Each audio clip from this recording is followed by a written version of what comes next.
تکلیف ہوتی ہے. اور شاید میں یہ بات کھلے عام کہتی ہوں کہ جو نقصان نہیں اٹھا سکتا اسے کبھی فائدہ نہیں ہوتا. ہم نے بڑے برسوں سے، پچھلے بہت سالوں سے یہ ثابت کرنے کی کوشش کی ہے کہ ایک کاغذ کا ٹکڑا جسے آپ ڈگری کہتے ہیں وہ زیادہ اہم ہوتا ہے.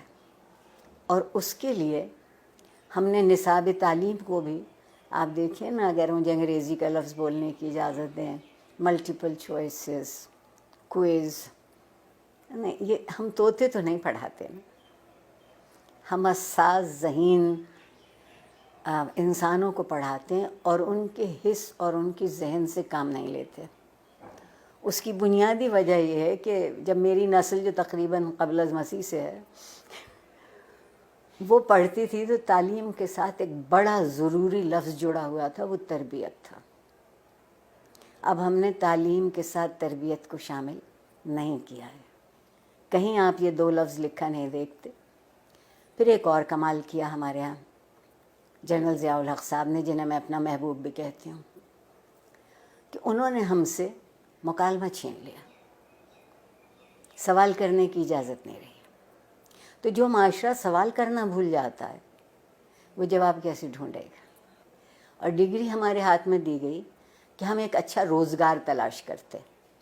میں کہتے کہتے مر جاؤں گی کہ زندگی کو روزگار چاہیے ہوتا ہے، روزگار کو زندگی نہیں چاہیے ہوتی.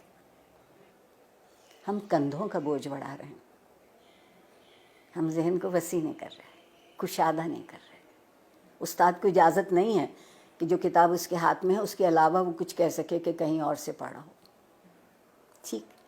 پھر جو آپ کے یہاں مذہب کی دخل در اندازی ہوئی، زندگی کے سارے خواب 70 حوروں سے منسوب ہو گئے. 70 حوروں سے منسوب ہو گئے. آپ کہتی ہیں کہ جستجو کی ضرورت ہے، آپ کے وزیر اعظم کہتے ہیں کہ سکون تو قبر میں ملے گا. تو جو اس سکون کی تلاش میں، وہ جستجو کیوں کرے گا؟ بیٹھے بیٹھے انتظار کرے گا. ہمارے یہاں پیمانے بدلتے ہیں، ہمارے یہاں معیار بدلتے ہیں. اور جس معاشرے میں انصاف نہیں ہوتا وقت کی مصلحت ہوتی ہے. اور جس معاشرے میں ہر کوئی ریاست کا شہری نہیں ہوتا اور اس کے حق برابر نہیں ہوتے کیونکہ اس کا رنگ یا اس کی نسل یا اس کا عقیدہ یا اس کی زبان ہم سے الگ ہے، تو آپ بتائیے وہاں لوگ ڈھنگ کی زندگی کیسے گزاریں گے؟ اور سوشل میڈیا اگر آپ مجھ سے پوچھیں تو بندر کے ہاتھ ادرک آئی ہے. جس کو یہ معلوم نہیں کہ اسی کو کتنا مثبت طریقے سے اسی سے تربیت ہو سکتی ہے، اسی ٹول کو استعمال کیا جا سکتا ہے، اسی آلے کو ان کی طالب علموں کی بہتری کے لیے. مگر اس کی بجائے آپ وہاں دیکھیے تو کیا ہو رہا ہے. جب میں پل بڑھ رہی تھی اس زمانے میں ڈائری لکھنے کا رواج تھا، اور ڈائری اس قدر خفیہ چیز ہوتی تھی کہ جتنے اب نیب بینک اکاؤنٹ بھی نہیں تلاش کر سکتی. اب آپ کوئی بات لکھتے ہیں اور اس پہ 2-4 منٹ کوئی دوسرا کوئی تبصرہ نہیں کرتا تو آپ اداس ہو جاتے ہیں کہ میرے سٹیٹس پر ابھی تک کسی نے رائے نہیں دی. آگے بڑھنے کا اگر طریقہ ہوگا تو وہ یہ ہوگا کہ کچھ دنوں ہم سب گردن جھکا کے آئینہ دیکھنے لگے.